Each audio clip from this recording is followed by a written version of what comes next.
Hey guys, what is up? It's Dusty here, back with another crypto video.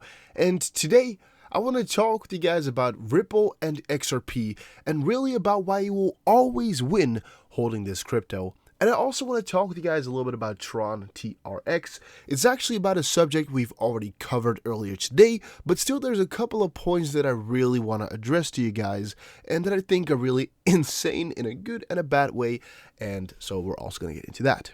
Before we get into the video though, make sure you press the like button and follow me on Twitter.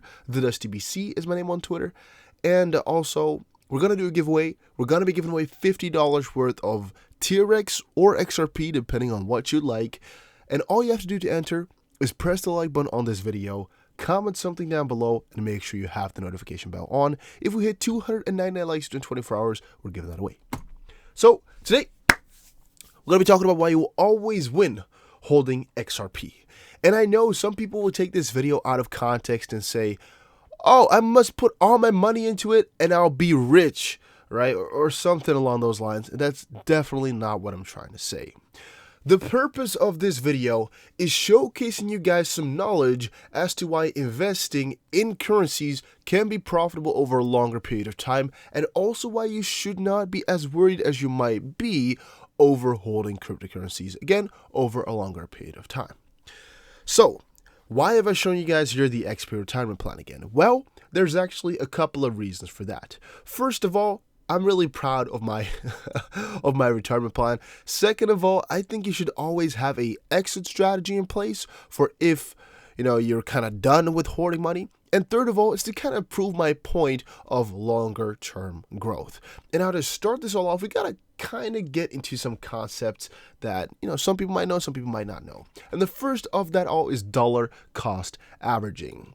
How to double your money every 10 years. And this specific example here is within the stock market, but I'm going to translate that a little bit to you guys in general markets here. So what you can expect from dollar cost averaging.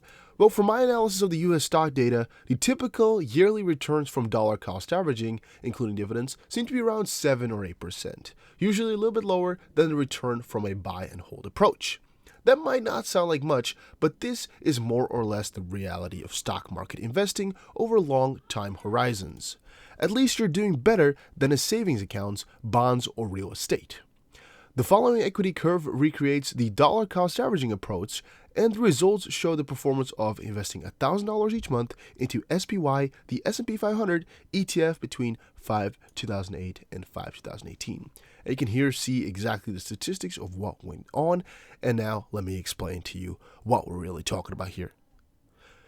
So, with cryptocurrency, the way that I view it most of the time is that it's an investment for a longer term. And specifically here for XRP, I see it as something you buy and that will really generate you a huge amount of money as the price goes up, or at a given point in the future. What we don't really often consider is exactly at what point you should buy and how much that's going to be bringing you, and really what the thoughts behind that are. So let me explain that again. I have bought XRP various times at various different price points. Let's say my starting point is at about 10 cents. And I want to put this somewhere down for you guys so we can get the whole story straight. Starting price is, for example, at 10 cents, right? I think I need to do comma here. Yes, because we're in Europe. All right, starting price, 10 cents. I also bought XRP. Let's do 20 cents actually to make it easier for calculation. Now the price is, for example, at 20 cents again, which is also our starting point, but the price that we are going to get to is, for example, $1. Let's say it's $1, right?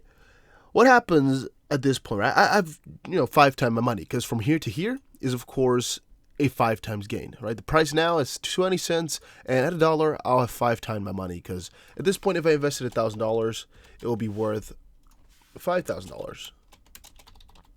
What is interesting, though, to see is that, for example, if I started to buy, and we do this all the way around, if the price in the past was $1 and now it's 20 cents, and I bought my money in here, for example, I bought $1,000 here, $1,000 here, and right now I would only have about $200, right? But what is interesting to see is that, for example, we could have done this a whole different way. We could have done this tons of ways. The point I'm trying to show you guys is what could have happened is you bought the first time at $1.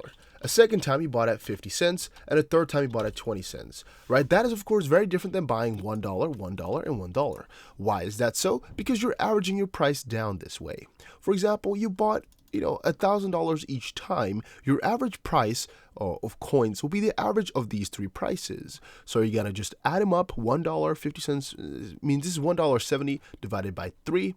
In this case, that's your average price. In this case here, it's $3 divided by 3 is still $1. So this is 1, and this is, I think you can do it like this, right?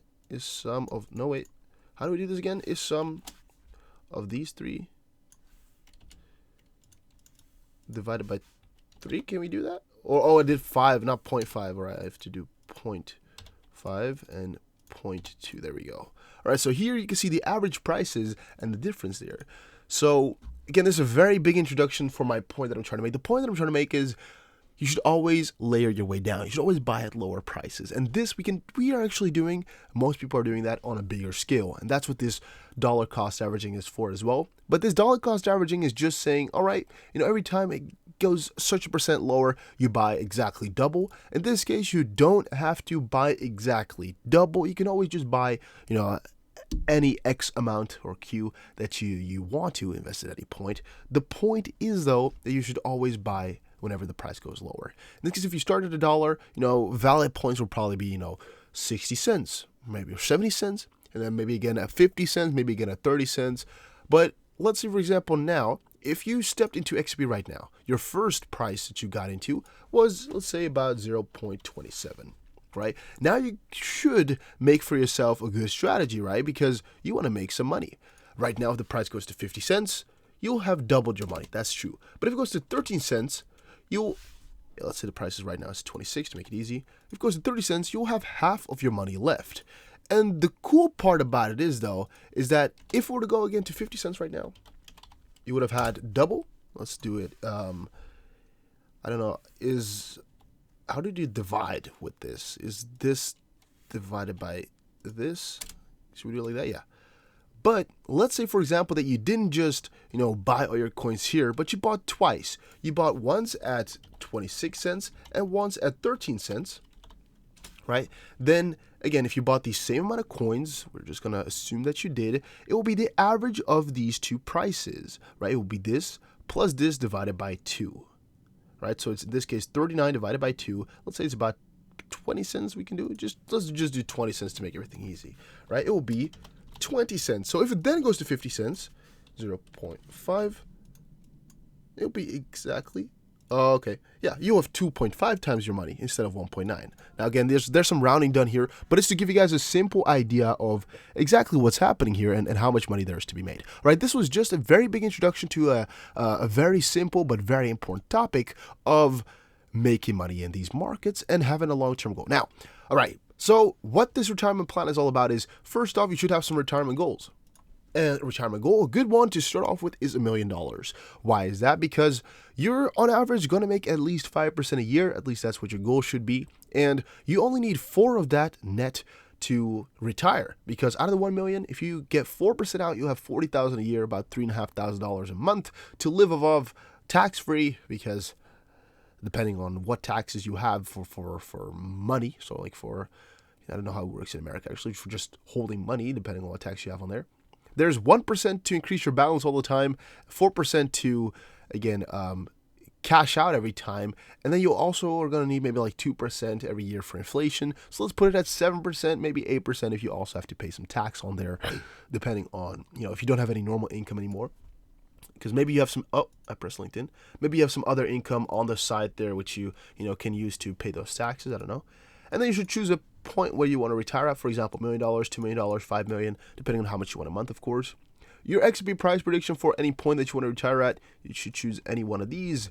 Your amount of XRP, again, how much you're going to have at that point which you want to retire at. Just fill all these things in for yourself, and you'll notice that here's a little bit of a simplistic table of money you'll have. And a general rule of thumb here is that you're going to need quite a lot of XRP to actually be able to retire, unless you're really hoping for some ridiculously high prices. For example, if XRP goes to $100, you only need 10,000 XRP. But if XRP only goes to $10, you're going to need 100,000 XRP to really retire as a basis.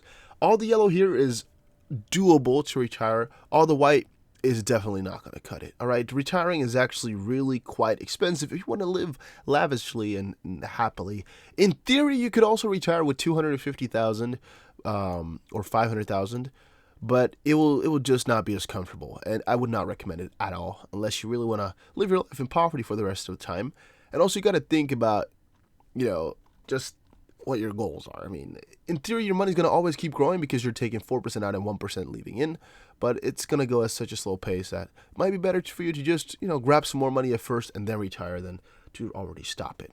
But yeah, that's why we also made this really, really simple spreadsheet to just be able to recalculate anything you ever wanted. So for example, the amount of XRP, you just put it in here. You for example, want to have 50,000 XRP. You're thinking the price is going to go to about $14. You have $700,000 at that point. Again, it's in euros, but that doesn't matter for the idea. Retirement money, you can also do the other way around, right? You want to retire with 1 million, and you think the XP price is going to go to about, $42.44, right? It's going to still round to 42, but here's, for example, the amount of XP you'll need then, right? And it's very simple. It's very cool to do, I would say. You can also make different calculators for yourself, but this is just a small little example. Here I'm always doing random stories whenever I'm making a video or doing a live stream about that. But yeah, I definitely think it's quite interesting to see. Also, for example, you can possibly do how much money this would be, right? I think we did a bit of a calculation here for, this is the amount of money you would need if it was 33 cents per coin. You can see it at the top left here. This is our simplistic calculation. That was for when it was 33 cents. It was very easy to calculate. Now you're going to have to do it a little bit differently. You could just divide it by 4, I guess, or by 5, I guess, because right now it's about 20 cents. It would still give you, oh, did we do divided by, whatever. You guys get it, though. You get the story, how much you would need to get this amount of XRP. So yeah, that was basically a little bit of a story on a couple of things, a bunch of things. And we should add a couple of things to our retirement plan. Like, for example, here we have how to cash out, but you should always think about, should you sell XRP? When should you do it? What are the risks to rewards for yourself? You should always think about that. I've covered it multiple times, but it's still different for anybody. So it's difficult, right, to get to a conclusion right there. Again, to kind of conclude my whole thesis, there wasn't a thesis, there's like a story, is that please layer your way down, right? Every time we go to a low point, buy some more XRP if you have a long-term goal of making it. The only way you're going to lose money that way is if XRP really goes to zero. Because at one point in the future, if you keep buying with the same strategy, you're going to get into profit. And that's actually what the stock market has shown us. But of course, stock market is pretty different, right? There's almost nobody in the world who really thinks the stock market over a longer period of time, for example, let's say 30 years, is going to fail on you, right? If we're talking about indexes, not specific stocks of companies. That's a little bit of the difference. But if you don't believe XRP will do good over a longer period of time, then it's not worth investing in. You should really stay the freak away from it. If you do think, however, that it's going to be doing really good over a longer period of time, the best strategy is to just keep buying whenever the price goes lower, possibly even higher, depending on what your strategy is, but as the ultimate goal to keep your price low as possible. For example, right now, with an average price of 10 cents, you would be golden. Right now, you would just be cheering your ass up because you'd be in profit. You'd be in 100% profit. If you had an average price of 50 cents because you only buy whenever it's at the top, you would be down, let's say 60%. That's not nice. So the intuition I'm trying to give you guys is really get a feeling for those lower numbers. Be happy whenever the price drops lower because it gives you more money in the end. It gives you better percentages, more money, and also more joy in holding through these coins. So yeah, that's a big story, small message, but hey. Other side of everything is, again, the Justin Sun D-Live PewDiePie system that's going on here. And again, Misha Lederman posted on Twitter, Justin Sun, ZZ, and other top crypto community figures urged bloggers to join Vibravid, D-Live, and B-Live. Crypto rewards for streamers, Tron powered Vibravid, oh, that's something else, but hey.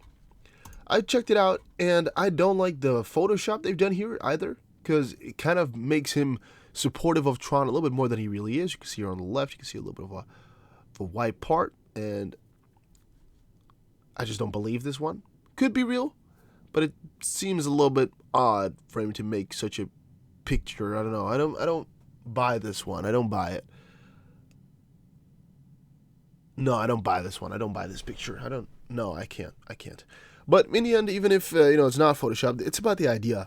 And here, Tron gets promoted by PewDiePie, and I'm really wondering exactly how much money he got for this promotion, right? Because PewDiePie is quite an integer, how do you say it? Like a real guy. You're probably not promoting anything really, really, really bad. Because, again, he can get problems out of that, and he most likely gets a ton of offers all the time from different people. But Justin's son, spends lavishly on things, so it could definitely be that he got him a very, very good sum of money. Also wondering exactly why Justin's son thought this was the best way, but maybe it's because DLive, of course, is a streaming platform, and he thought that this might be the best way to, live it up here. Might be the best way to do it all. I don't really know. But to me, it's an interesting strategy. It's also interesting that they got him to do it, regardless of the money. They got him to promote such a thing. But in the end, I think it's pretty cool for Tron, and we really don't know what the consequences of this are going to be. They might be huge, might be very bad. We're going to see it relatively soon. But guys, thank you all for watching this video. Hopefully you did enjoy. If you did, make sure you press the like button. And I'll see you guys again in another crypto video. Let me know what you think about the buying strategy, though. Are you already doing that or no? Let me know. See you guys again in another one.